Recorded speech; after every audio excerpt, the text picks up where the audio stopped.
जब वहाँ चोई नहाने के लिए गया तो साबुन पर पैर पड़ने की वजह से वो वहाँ फिसलकर सर के बल गिर गया और बेहोश हो गया। वहाँ जेसन के मन में लालच आ गया। उसने अपनी लॉकर की चाबी को चोई की चाबी से बदल दिया और उसके पास अपना सामान रख दिया। फिर उसने चोई के लॉकर से उसका सारा सामान खुद रख लिया और मन ही मन सोचने लगा कि मरने से पहले क्यों ना एक दिन अमीरों वाली जिंदगी जी जाए। फिर वो सबसे पहले अपनी मकान मालकिन के पास गया और अपना सारा किराया चुका दिया, बल्कि उसने कुछ महीनों का एडवांस भी दे दिया। फिर उसके सूट से एक कार की चाबी निकली, जिसके बाद तो मानो वो खुशी से पागल ही हो गया। खैर, फिर यहाँ से वो अपनी दोस्त से मिलने गया। वहाँ उसकी दोस्त ने कहा कि अगले महीने मेरी शादी होने वाली है। अब ये सुनकर जेसन बहुत उदास हो गया, क्योंकि वो उसे पसंद करता था। अब उसे समझ आ चुका था कि पैसों से उसकी जिंदगी नहीं बदल सकती। इसीलिए उसने फैसला किया कि वो ये सब उस आदमी को वापस कर देगा। तब वो सामान लौटाने के लिए हॉस्पिटल गया। वहाँ जेसन ने अपना सामान लेकर चोई का सामान रख दिया, लेकिन तभी चोई को होश आ गया। उसने जेसन से कहा कि हॉस्पिटल वालों ने मेरा नाम जेसन बताया है, क्या तुम मुझसे मिलने आए हो और क्या तुम मेरे बारे में कुछ जानते हो, क्योंकि मुझे कुछ याद नहीं है, मेरी याददाश्त जा चुकी है। अब यहाँ जेसन ने सच्चाई बताने की जगह ये कह दिया कि मैं तुम्हें नहीं जानता, जिसके बाद वो फिर से चोई का सामान लेकर चला गया। इसके बाद जब चोई को डिस्चार्ज किया गया तो उसके पास इतने भी पैसे नहीं थे कि वो अपनी फीस भर सके। तब वहाँ ये लीना नाम की लड़की चोई का हालचाल पूछने के लिए आई। उसने चोई को बताया कि मैं ही तुम्हें हॉस्पिटल लेकर आई थी। अब ये सुनने के बाद चोई ने भीख मांगना शुरू कर दिया। उसने कहा कि तुम मुझे कुछ पैसे उधार दे दो, मैं अपने घर से पैसे लाकर तुम्हें दे दूंगा। तब लीना ने उसकी पेमेंट कर दी, लेकिन वो भी चोई के साथ उसके घर जाने लगी ताकि चोई उसके पैसे लेकर भाग ना जाए। वहाँ लीना ने चोई की उम्र पूछी। चोई को तो अपनी उम्र भी नहीं पता। उसने अपने डॉक्यूमेंट्स में देखकर बताया कि मैं 32 साल का हूँ, जिस पर लीना कहने लगी फिर तो हम एक ही उम्र के हैं। लेकिन चोई को अपनी शक्ल देखकर नहीं लगता था कि वो इतनी कम उम्र का है। इधर जेसन सोच रहा था कि जब किस्मत ही उसे ये सब देना चाहती है तो उसे ले लेना चाहिए, इसमें उसकी कोई गलती नहीं है। जिसके बाद वो चोई के घर चला गया। वो अपार्टमेंट जेसन की सोच से भी बड़ा था। उसने अपनी पूरी जिंदगी में इतनी आलीशान चीजें नहीं देखी थी। खैर, इधर चोई जब अपने घर पहुंचा, जो कि असल में जेसन का घर है, वहाँ की कबाड़ खाने जैसी हालत देखकर लीना समझ गई अब उसके पैसे तो मिलने से रहे। चोई भी अपने घर की ऐसी हालत देखकर हैरान था। वहाँ जब उसने टूटी हुई रस्सी देखी तो वो सोचने लगा कि शायद मैं खुद को फांसी लगाने की कोशिश कर रहा था, लेकिन मैं ऐसा क्यों करूंगा। वहाँ चोई बहुत ही कंफ्यूज था। इधर जेसन जब टीवी चलाता है तो उसमें सीसीटीवी चलने लगा, जिसमें ये यून नाम की लड़की योगा कर रही थी। उसने चैनल बदलने की कोशिश की, लेकिन सब में यही आ रहा था। तब जेसन इसी प्रोग्राम को देखने लगा। इधर चोई अपने बारे में जानने के लिए अपने पड़ोसियों से मिलने गया कि शायद वो कुछ उसे बता दें, लेकिन सभी ने उसे सेल्समैन समझकर भगा दिया। तब वहीं से गुजर रहे एक आदमी से चोई पूछने लगा कि क्या तुम मुझे जानते हो, लेकिन वो आदमी बिना बात के अकड़ने लगा। तब चोई ने 1 मिनट में उसकी सारी अकड़ निकाल दी। अब चोई सोचने लगा कि मैं इतना अच्छा फाइटर हूँ, मुझे तो पता ही नहीं था। इधर जेसन ने सीसीटीवी में देखा कि यून अपने आप को मारने की कोशिश कर रही है। तब वो बहुत डर गया और पुलिस को फोन करने लगा, लेकिन कुछ देर बाद उसने देखा कि यून फिर से जिंदा हो गई और फिर अपने आप को मारने लगी। अब ये सब हो क्या रहा है, ना तो जेसन को समझ आ रहा है और ना ही हमें। इधर लीना जब चोई से मिलने आई तो उसने देखा कि चोई ने सारा घर साफ कर दिया है। चोई ने उसे बताया कि अपने बारे में मुझे जो कुछ भी पता चला है वो मैं इस डायरी में लिख रहा हूँ, और अभी मुझे ये पता चला है कि मैं चाकू बहुत अच्छी चलाता हूँ। अब ये सुनते ही लीना उसे अपने घर ले गई, जहाँ उसकी मॉम घर में ही एक रेस्टोरेंट चलाती थी। उसने अपनी मॉम से कहा कि ये खाना बहुत अच्छा बनाता है, हम इसे काम पर रख लेते हैं। लीना ने ऐसा इसलिए किया ताकि उसके पैसे वसूल हो जाएं। इधर जेसन ने जब घर में छानबीन की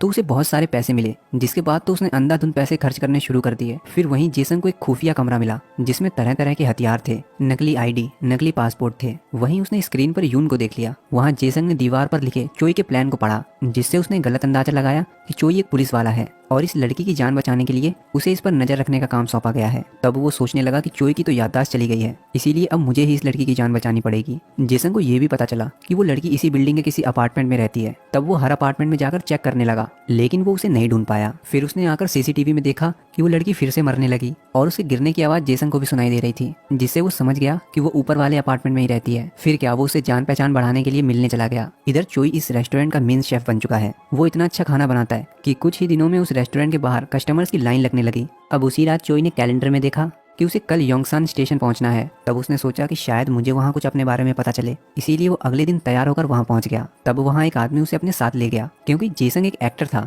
इसीलिए चोई को एक मूवी में काम करने के लिए ले जाया जा रहा है। वहाँ डायरेक्टर को चोई की एक्टिंग कुछ खास पसंद नहीं आती। वो कोई भी सीन ठीक तरीके से नहीं कर पा रहा था। कुल मिलाकर वो हर सीन में हक देता था, जिससे डायरेक्टर बहुत परेशान हो गया। इधर जेसन यून का पीछा करते हुए एक हॉस्पिटल में पहुंचा, जहाँ उसे पता चला कि एक आदमी यून पर नजर रखे हुए है, और उसे देखने के बाद यून भी काफी डर गई। तब यून को बचाने के लिए जेसन उसे साथ लेकर भाग गया। इधर शाम को दिहाड़ी लेते वक्त चोई ने इस आदमी से अपने बारे में कुछ डिटेल्स मांगी, जिससे उसे अपने डैड के घर का एड्रेस पता चला, मतलब जेसन के डैड के घर का। फिर वो उस एड्रेस पर पहुंच गया। जेसन के डैड एक बार्बर हैं जो हमेशा अपने बेटे के बारे में ही बात करते रहते हैं। वहाँ चोई चुपचाप जाकर बैठ गया और उन दोनों की बातें सुनने लगा, जहाँ उसे पता चला कि उसके डैड का सपना है कि जेसंग एक बहुत बड़ा एक्टर बने, लेकिन अभी तक वो कुछ नहीं कर पाया। पर उसके डैड को लगता है कि एक दिन वो बड़ा एक्टर जरूर बनेगा। अब ये सुनने के बाद चोई ने ठान लिया कि वो मेहनत करके एक दिन बड़ा एक्टर बनेगा। इधर यून कुछ सामान पैक करके थर्सडे के दिन बाहर किसी से मिलने गई, लेकिन जिससे वो मिलने गई वो वहाँ आया ही नहीं। फिर यून ने सोचा कि शायद अगले थर्सडे आना होगा। इधर चोई अपना एक्टिंग ट्रेनिंग प्लान तैयार करता है और अपनी एक्टिंग स्किल्स को सुधारने के लिए मेहनत करने लगा,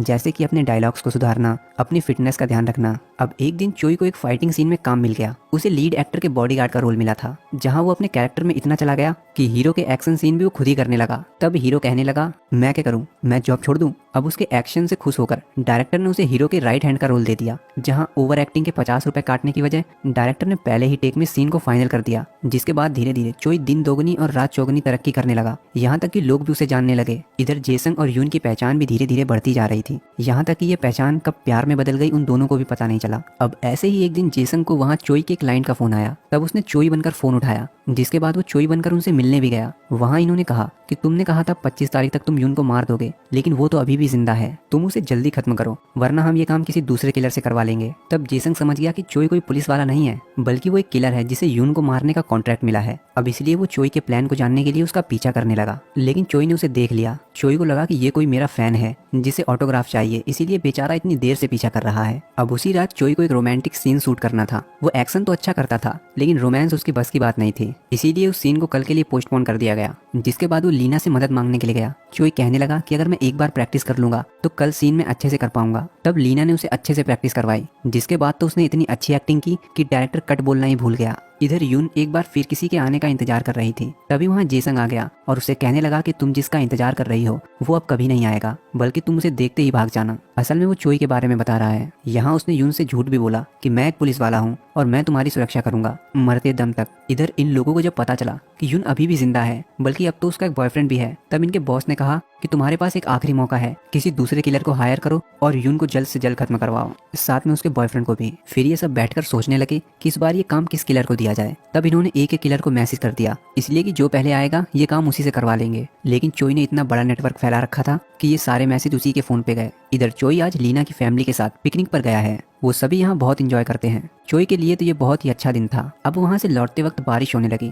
और रेडियो में वही गाना बज रहा था जो चोई अक्सर सुनता था। जिसके बाद चोई को सब याद आ गया और वो तुरंत अपने घर गया। वहाँ उसने फोन पर यून को मारने के नए कॉन्ट्रैक्ट देखे, तो उसने तुरंत सीसीटीवी में देखा और उसे पता चला कि यून और जेसंग दोनों साथ में कहीं बाहर जा रहे हैं। तब उनका पीछा करते हुए चोई वहाँ पहुँच गया। चोई को देखकर जेसंग बहुत डर गया और वो यून से वहाँ से भागने के लिए कहने लगा, लेकिन यून चोई को देखकर बिल्कुल भी नहीं घबराई, बल्कि वो तो ऐसे बात कर रही थी जैसे कि वो चोई को बहुत अच्छे से जानती है। वहाँ चोई ने यून को बताया कि उन लोगों ने तुम्हारे साथ साथ अब जेसंग को मारने का भी कॉन्ट्रैक्ट दिया है, इसीलिए तुम्हें इस देश को छोड़कर जाना पड़ेगा। वहाँ जेसंग को कुछ समझ नहीं आ रहा था। तब चोई ने उसे सब बताया। असल में चोई है तो एक किलर, लेकिन सिर्फ नाम का, क्योंकि उसे जिस किसी को भी मारने का कॉन्ट्रैक्ट मिलता था वो उसी के पास जाकर उससे नया कॉन्ट्रैक्ट करता था। वो लोगों से कहता था कि कुछ लोग तुम्हें मारना चाहते हैं, अगर तुम जिंदा रहना चाहते हो तो मैं जैसा बताऊं वैसा ही करो। फिर चोई उसकी फेक डेथ प्लान करता था ताकि कॉन्ट्रैक्ट देने वाले को लगे कि वो इंसान सच में मर गया है। बाद में कॉन्ट्रैक्ट के पैसे वो दोनों आपस में बांट लेते हैं। यून के साथ भी कुछ ऐसा ही है, इसीलिए चोई ने उसे बचाने के लिए अपनी निगरानी में रखा था, जहाँ यून अपनी मौत को असली दिखाने के लिए